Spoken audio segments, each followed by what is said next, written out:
Assalamualaikum warahmatullahi wabarakatuh.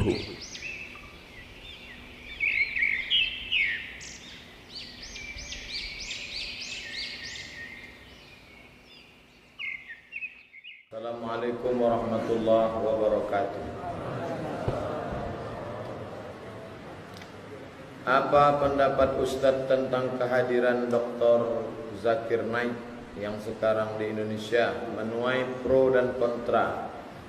Yang kontra itu pertama Kristen, karena tidak mau program kristenisasinya terbuka. Yang kedua liberal, karena orang liberal yang mengandalkan otaknya pun tumpul menghadapi Zakir Naik. Yang ketiga Ahokers, karena semua yang memilih Ahok dikatakannya munafik. Tiga inilah yang gelisah.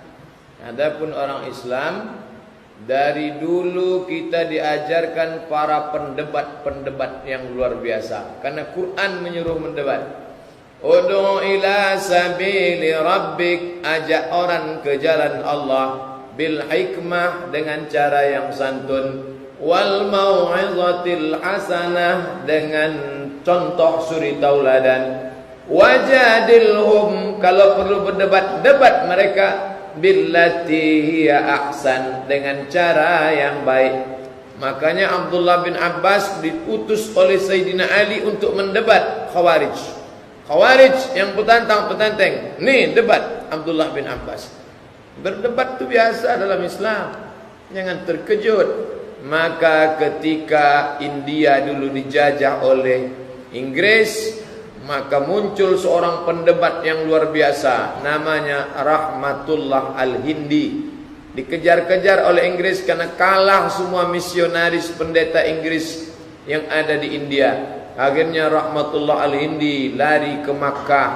Lalu kemudian ada seorang perempuan kaya bernama Saulah mewakafkan tanahnya, dibuatlah sekolah di Makkah namanya Madrasah Saulatiyah. Dari Madrasah Saulatiyah itulah banyak anak-anak Indonesia yang sekolah ke sana. Salah satu dari kitab Rahmatullah Al-Hindi itu judulnya Izharul Haq, tampak kebenaran. Izharul Haq ini dibawa oleh seorang India ke Afrika Selatan. Lalu di Afrika Selatan gencar kristenisasi. Anak seorang tukang garam tiap hari diajak masuk Kristen sama biarawati pastor Katolik, ayo masuk Kristen, ayo masuk Kristen. Akhirnya anak tukang garam ini membuka buku bapaknya, nampaknya buku Izharul Haq, dibacanya, dihafalnya. Akhirnya dia jadi ahli debat. Itulah gurunya Zakir Naik, namanya Ahmed Deedat. Ahmed Deedat punya IPCI, Islamic Propagation Center Internasional di Durban, Afrika Selatan. Berilmu cara mendebat kristologi. Lalu kemudian muncullah yang sekarang ini. Mereka membuat sekolah teologi berjuta-juta miliar dolar untuk menghasilkan orang yang mau mendebat orang Islam. Allah mau kasih plus. Ini ahli debat bukan dari Saudi Arabia, bukan dari Al-Azhar Mesir, tapi dari negeri yang mayoritas Hindu, dari kampungnya Kucu-Kucu Hotahi. Salah. Jadi yang tak senang itu dalam hatinya ada penyakit kekufuran. Bolehkah kita berzikir dengan Asmaul Husna? Walillahil asmaul husna. Allah punya Asmaul Husna. Fad'uhu biha. Berdoalah engkau dengan Asmaul Husna itu. Kalau tak hafal Asmaul Husna tinggal tengok aja. Ada tertulis. Ya Rahman, Ya Rahim, Ya Malik, Ya Qudus, Ya Salam, Ya Mu'min, Ya Muhaimin, Ya Aziz. Kebetulan pas di depan saya, Ya Ahad, Ya Somad. Boleh tak Pak Ustadz berdoa dengan mengharapkan fadilah? Ya Ahad, Ya Ahad, Ya Razak, Ya Razak, Ya Razak, Ya Razak, wahai pemberi rezeki, berilah aku rezeki. Boleh tak? Allah menyuruh. Fad'uhu, berdoalah engkau biha dengan Asmaul Husna. Ya Razzaq, ya Razzaq, ya Razzaq. Yang tak boleh itu, siapa yang membaca Ar-Razzaq 1000 kali, maka akan turunlah malaikat. Pejamkan mata, tiba-tiba malaikat turun. What can I do for you? Kita ada dalil. Seperti zikir ya Rahman beberapa kali, mengharapkan fadilah kita disayangi oleh orang-orang yang di sekeliling. Itu namanya bertawassul kepada Allah dengan zikir Asmaul Husna. Berkat, boleh bertawassul. Mana dalilnya? Ya ayyuhalladzina amanu, wahai orang beriman, ittaqullah, takutlah kepada Allah, wabtaghu ilaihil wasilah, carilah wasilah. Antara engkau dengan Allah buat wasilah, perantara. Tapi tak boleh pakai perantara. Perantaranya amal soleh. Terjebak 3 orang dalam gua. Ya Allah, berkat sedekahku, bukakanlah pintu gua ini. Terbuka. Itu dalil boleh bertawassul dengan amal soleh. Yang kedua, ya Allah, berkat baktiku pada orang tuaku, bukakanlah pintu gua. Terbuka. Yang ketiga, ya Allah, berkat aku tak jadi berzina. Terbuka. Itu menunjukkan boleh bertawassul dengan amal soleh. Hadis sahih Al-Bukhari. Ya Allah, berkat Asmaul Husna yang kubaca ini, fad'uhu biha, aku berdoa dengan Asmaul Husna ini, turunkanlah rahmat dan kasih sayang. Yang tak betul itu menghalalkan yang haram. Ya Allah, berkat zikirku ya Rahman ya Rahman, sayanglah semua lingkungan masyarakat ini walaupun aku pecandu narkoba. Itu tak betul. Apakah solat berimam kepada orang yang dulunya melakukan zina dan tak mengakui anaknya sah apa tidak Pak Ustaz? Kalau dia belum bertaubat, maka dia fasik. Orang yang fasik tak boleh jadi imam menurut mazhab Hambali. Ingat, satu mazhab yang paling ketat, Hambali. Begitu dalam kitab Al-Fiqhul Islami wa Adillatuh Syekh Wahbah Zuhaili. Imam fasik tak boleh diikuti.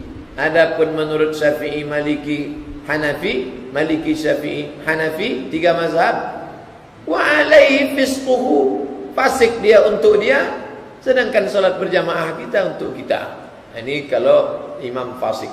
Adapun dia sudah bertaubat, taubat nasuha, menyesali perbuatannya, at-taibu minadz dzambi kama la dzambalah, orang yang bertaubat macam tak ada dosa. Kita husnuzan, dia sudah bertobat, kita ikut. Bagaimana wuduk kita jika berwuduk di kamar mandi, di situ ada WC-nya? Kalau di kamar mandi itu ada lubang, tempat buang air besar, buang air kecil, apakah lubang jongkok, lubang tegak, lubang berdiri, maka tidak boleh menyebut nama Allah di dalam. Karena Nabi mengucap salam, diucap salam 3 kali tak dia jawab. Assalamualaikum ya Rasulullah. Karena dia tak mau mengucapkan waalaikumsalam warahmatullah di dalam WC. Nabi kalau di dalam itu ada lubang WC, dibukanya cincinnya. Cincin Nabi dipakainya di kelingking, tulisannya 3 baris, Muhammad Rasulullah. Kalau dia mau masuk ke dalam, ditinggalnya di luar. Dia keluar lagi masih ada. Kalau kita sekarang cobalah.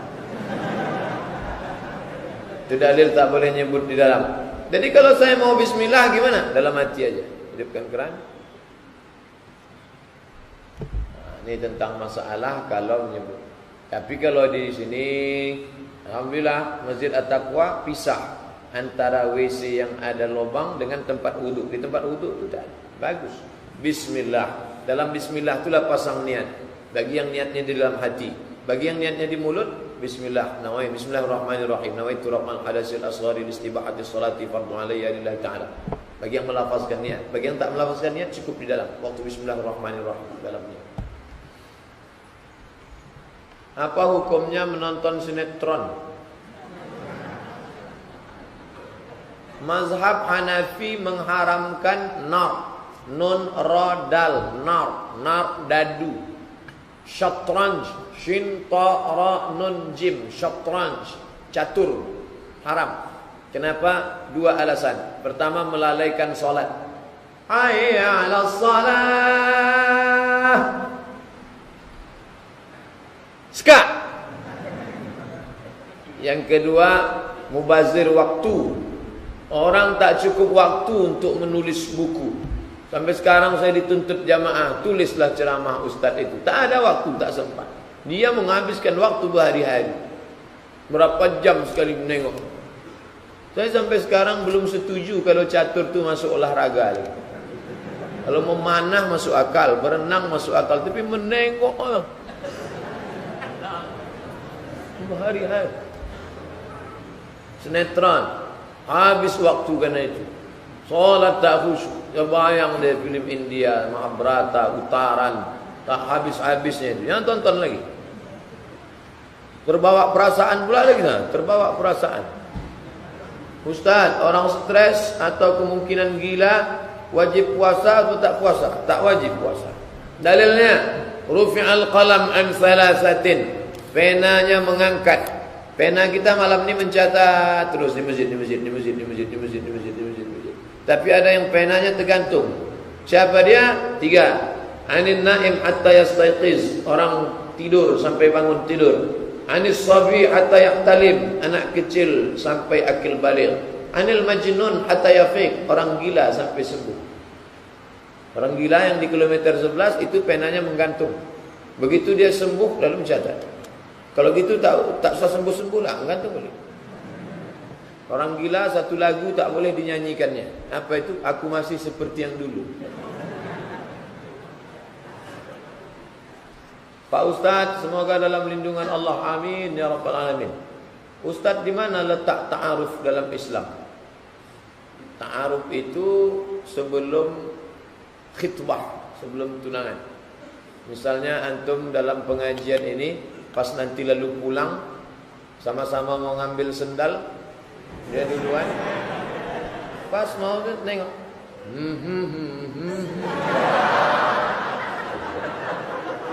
Akhirnya tanya sama Ustaz Asrawi, Ustaz, itu yang mukena warna itu di mana rumahnya?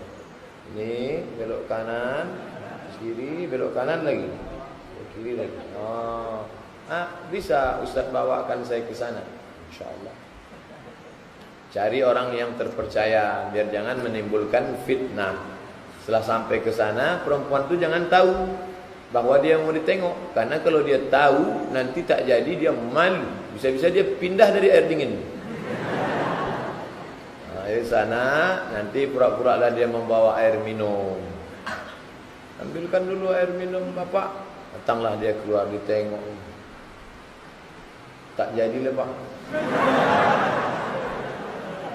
Malam tu nampaknya cantik, rupanya gelap, hitam manis.